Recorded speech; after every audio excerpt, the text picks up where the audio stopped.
প্রতিবন্ধকতা মানুষের সফলতার বাধা হতে পারে না, তার এক উজ্জ্বল দৃষ্টান্ত বেগম রোকেয়া বিশ্ববিদ্যালয়ের ব্যবস্থাপনা বিভাগের শিক্ষার্থী মিনারা খাতুন।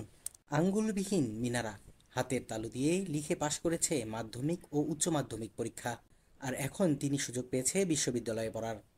শারীরিক প্রতিবন্ধকতা কোনো বাধা হতে পারেনি এই তরুণীর সফলতার গল্পে। 2003 সালে দিনমজুর রফিকুল ইসলাম ও মর্জিনা বেগমের অভাবের সংসারে দুই হাত পায়ের আঙ্গুল ছাড়াই জন্মগ্রহণ করে মিনারা। মিনারা 6 মাস বয়সে তার মা মারা যান। মিনারা বেড়ে ওঠে তার দাদির কোলে।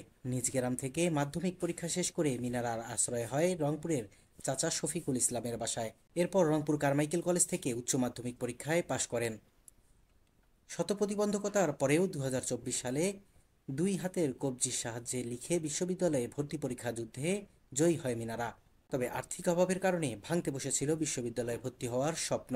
পরিশেষে শিক্ষকের সহযোগিতায় ভর্তি হয়েছেন বিশ্ববিদ্যালয়ে। বর্তমানে তিনি বেগম রোকেয়া বিশ্ববিদ্যালয়ের ব্যবস্থাপনা বিভাগের 16তম ব্যাচের শিক্ষার্থী। চাচার বাসায় থাকি, ওখানে চাচা যথেষ্ট পরিমাণ সাহায্য করে। চাচি আছে, উনিও সাহায্য করে। আমি যখন স্কুলে যাইতাম দেখতাম সবার হাত আছে, পা আছে, সবাই কত সুন্দর করে লিখতেছে, এক হাত দিয়ে লিখতেছে, অথচ আমি দুই হাত দিয়ে লিখতেছি। তখন অনেকেই দেখি হাসতো যে দেখ আমরা এক হাত দিয়ে লিখতেছি, মিনারা দুই হাত দিয়ে লিখতেছে। তখন খুব খারাপ লাগতো যে আল্লাহ কেন আমাকে এইভাবে সৃষ্টি করলো, ওদের মতন কেন আমাকে বানাইলো না, আজকে কেন আমি দুই হাত দিয়ে কষ্ট করে লিখতেছি। তারপর যখন মনে হলো যে দেখি রাস্তায় দেখি যে আমার থেকে আরও অনেক খারাপ অবস্থা, আরও অনেক লোক আসছে যে তারা হাঁটতে পারছে না, তাদের হাত নাই, আবার কারো পা পর্যন্ত নাই। আমার তো দু হাত আসছে কিন্তু আমি তো লিখতে পারছি, তারা তো সেটাও পাচ্ছে না।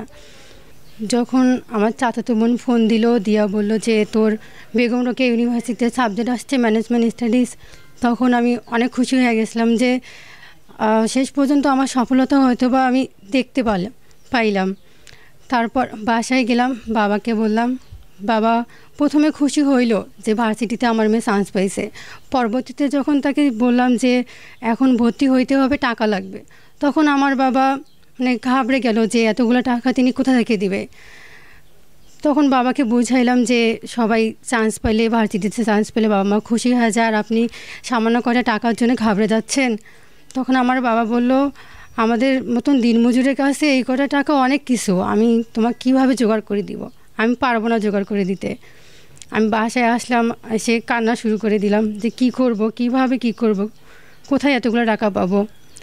আমার প্রাইমারি ভর্তি হওয়ার পরে professor doctor Shawkat Ali sir উপাচার্য, উনি আমার সম্পূর্ণ ভর্তির টাকা বহন করেন এবং পরবর্তীতে জানান যে তোমার যে কোনো সমস্যাতে আমরা তোমার পাশে আছি, তোমার ভার্সিটি কোর্স কমপ্লিট করতে যা যা লাগে আমরা তোমাকে সম্পূর্ণ সহযোগিতা করব। আমি যখন ইউনিভার্সিটিতে গেলাম প্রথমত তো ভাবছিলাম যে আমার এই অবস্থা দেখে কেউ আমার সঙ্গে মিশবে না, তারা তো অনেক বড় বড় ফ্যামিলি থেকে আসছে, আর আমি তো অনেক গরিব ফ্যামিলি থেকে, তার মধ্যে আমার হাতে সমস্যা, কেউ আমার সঙ্গে হয়তো মিশবে না, ঘৃণা করবে, বসতেও চাইবে না। আমার চিন্তাভাবনা এরকমই ছিল আর কি। তারপরে যখন ক্লাসে গেলাম দেখলাম আমাকে দেখে সবাই খুশি হয়ে গেছে যে তোর এই অবস্থাতেও তুই ভার্সিটিতে চান্স পাইছিস, আর আমরা এত ভালো পজিশনে থাকার পরেও চান্স পাই না। ওরা আমার সফলতা দেখে অনেক খুশি হয়েছে, আমার সঙ্গে অনেকেই বন্ধুত্ব করছে, সবাই আলহামদুলিল্লাহ অনেক ভালোই ব্যবহার করে। মিনারা খুবই নিম্নবিত্ত পরিবার থেকে উঠে আসা একজন মেয়ে। সে বিশ্ববিদ্যালয়ে অনেক মেধার স্বাক্ষর রেখে সে এখানে ভর্তিযুদ্ধে টিকে এই বিশ্ববিদ্যালয়ে ভর্তি হয়েছে। তার ভর্তির সময় যে সমস্যাটি, সেটি বিশ্ববিদ্যালয় প্রশাসন তার ভর্তির সম্পূর্ণ ফিটি মওকুফ করে তাকে বিশ্ববিদ্যালয়ে ভর্তি করিয়েছে। এখন তার পড়ালেখার যে চালিয়ে যাওয়ার যে ব্যাপারটি, সেটি এখনও সে শঙ্কার মধ্যে আছে যে আমরা চাই না যে এরকম একজন মেধাবী শিক্ষার্থী সে ঝরে পড়ুক। সুতরাং সমাজের যারা ধনাঢ্য ব্যক্তিরা আছেন তারা তার সহযোগিতায় এগিয়ে আসবে, হয়তো মিনারা তার মেধার স্বাক্ষর রেখে দেশ সমাজকে কিছু দিতে পারবে। উনি আসলে এই শারীরিক ত্রুটিটাকে বড় করে না দেখে উনি আসলে এগিয়ে এতদূর পর্যন্ত আসছে, এটা আসলে অ্যাপ্রিসিয়েট করার মতো, এবং আমাদের তার জন্য দোয়া, এবং আমরা আসলে তার পাশে আছি। তার জন্য শুভকামনা থাকলো, ভালো এখান থেকে ভালো গ্র্যাজুয়েশন কমপ্লিট করুক, ভালো জায়গায় যাক, জীবনে আরও উন্নতি করুক, এটাই। আমার মতো যারা এরকম শারীরিক প্রতিবন্ধী আছে তারা হয়তো বা টাকা পয়সার জন্য পড়াশোনা করতে পারছে না, হয়তো বা কারো আছে তারা মানে ইচ্ছা শক্তিটা কাজে লাগাচ্ছে না।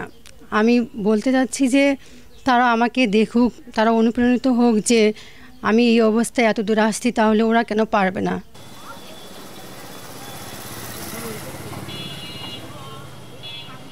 হলো বড় ভাইয়ের মেয়ে, তো ছোটোবেলায় ওর মা মারা যায়, তো তখন থেকেই ওকে আমি আমার মেয়ের মতো ওই দেখি, দেখশন করি।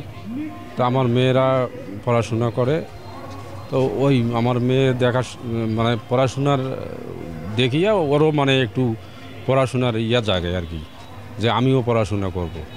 তো তখন থেকে পড়াশোনা করে আমার কাছে থাকে। তা ওই আমি দেখভাল করি, চিকিৎসাপাতি সব কিছুই মানে আমি বহন করি।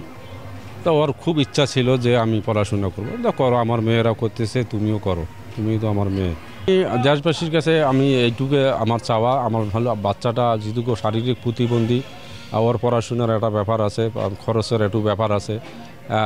দেশবাসীর কাছে আমি সবার কাছে আমি দোয়া চাই যেন তার জন্য দোয়া করে। আর যদি কেউ পারে তার কাছে হেল্প করার জন্য, যদি মন চায় তা করবে, তার হেল্প করবে।